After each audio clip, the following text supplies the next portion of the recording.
Hello everyone, Drunken Pianist here. Welcome to my vlog, my video log. It's something new I'm trying. It's Friday and I don't feel like playing piano, so I'm just going to stand out here on my porch where it's really nice out and drink and talk to you. We're going to have fun. This is my garden. The sun doesn't get here quite enough, so I have to add a little bit of extra sun. But I have basil, and I have sage, and I have mint growing, and cilantro, and yeah, no, it's cool. It's my garden.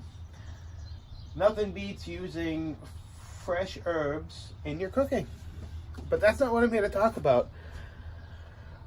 I'm here to talk about forgotten songs. Songs that you've learned to play and that you try to play later on, and you've completely forgot them. Because that's what I've been going through. I'm in a bit of a slump because there was a couple songs that I've learned, and recently I'm like, oh man, I want to play that song, and you can't remember how to play it anymore. And it's really upsetting.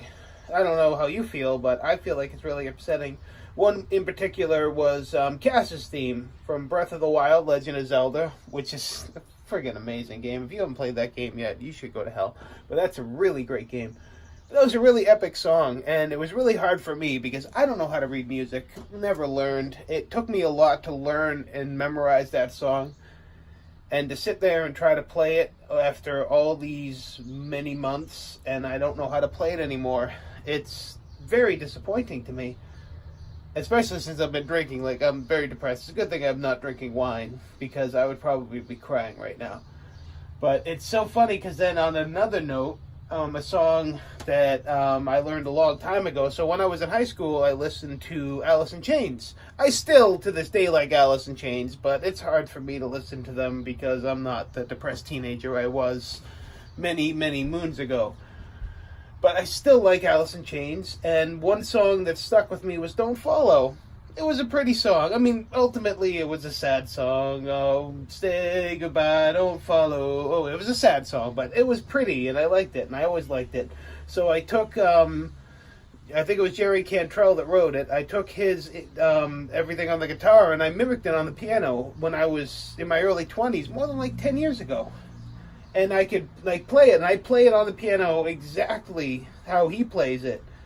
And it's been, God, at least 7 years since I've even tried to play that song. And just the other day, I sat down, and I wonder if I remember how to play it. And I sat down, and, like, I could play it mostly no problem. It took me, like, a little bit. I had to remember this chord and that chord. But for the most part, like, note for note, I could play the song.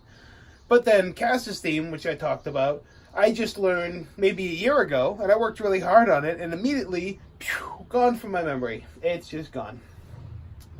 And even other things, like I did Super Mario 64 theme, which you've seen on my YouTube channel. I can remember it, but if I try to play it, I can't play it accurately like I did on that video. It's amazing how quickly the recent songs just fade from your memory, and they're just gone.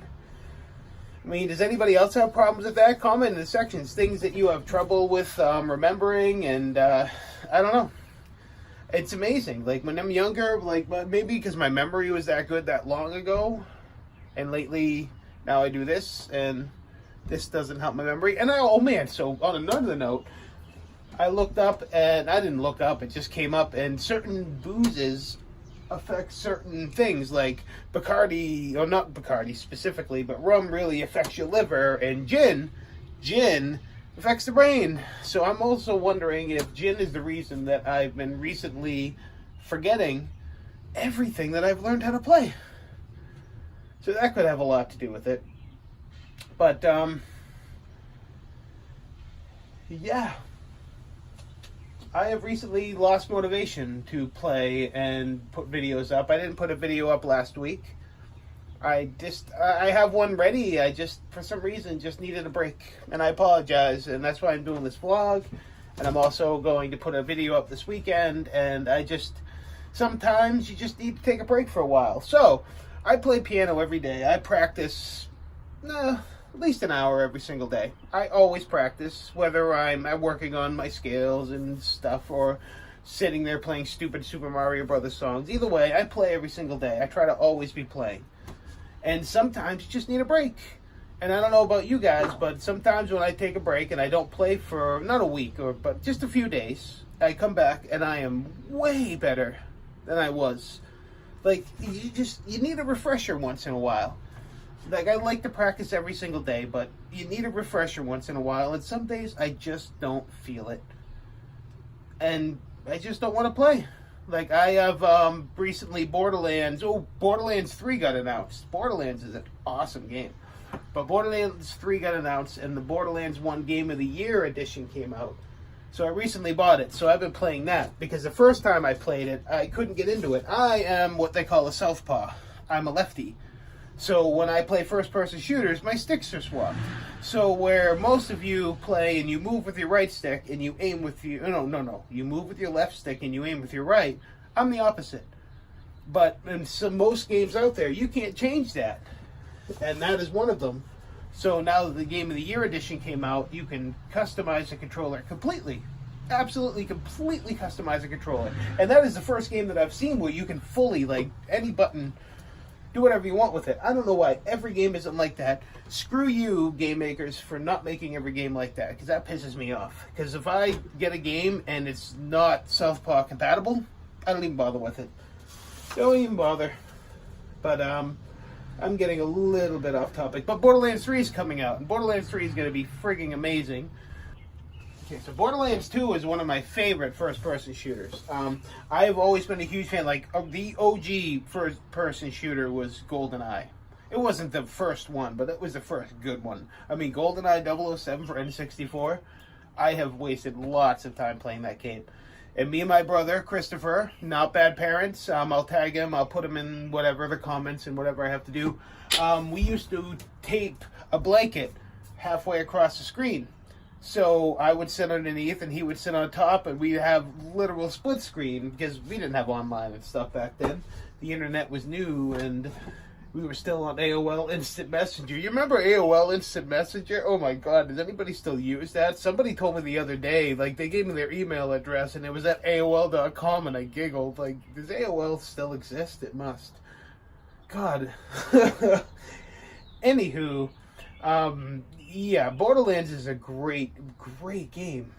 If you haven't checked it out already, play Borderlands. 1 was good. A little boring, but it's a good introduction to the series. But if you've never played it, play 2.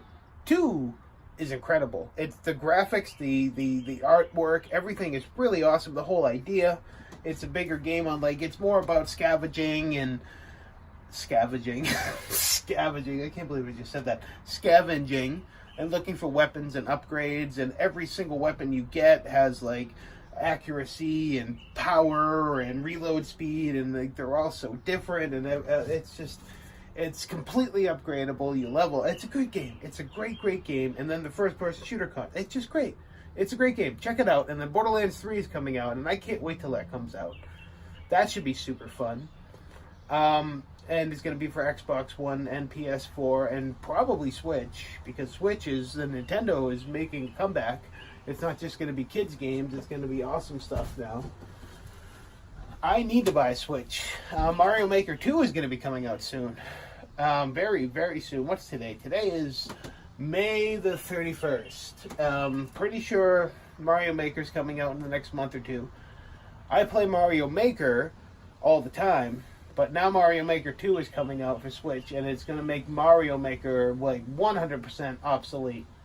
Like, it's going to be the same game and way better.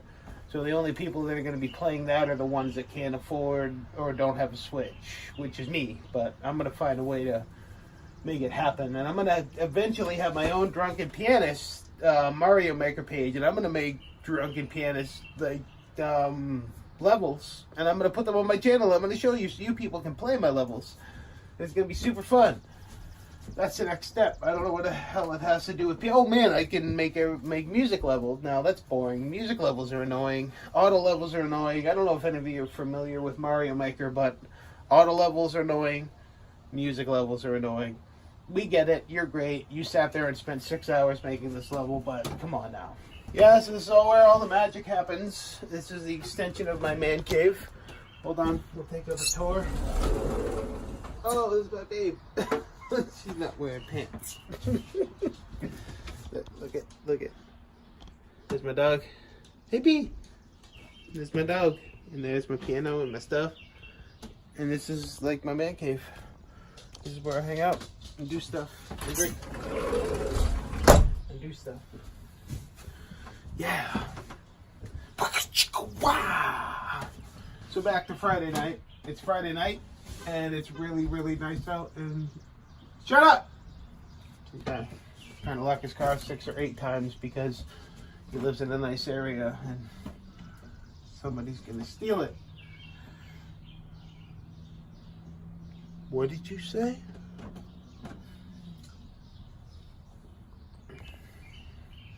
Okay, so I'm bored and I'm gonna do something else. So Drunken Pianist signing off. Don't forget, like this video, subscribe to my channel, watch my other videos. Don't be shy.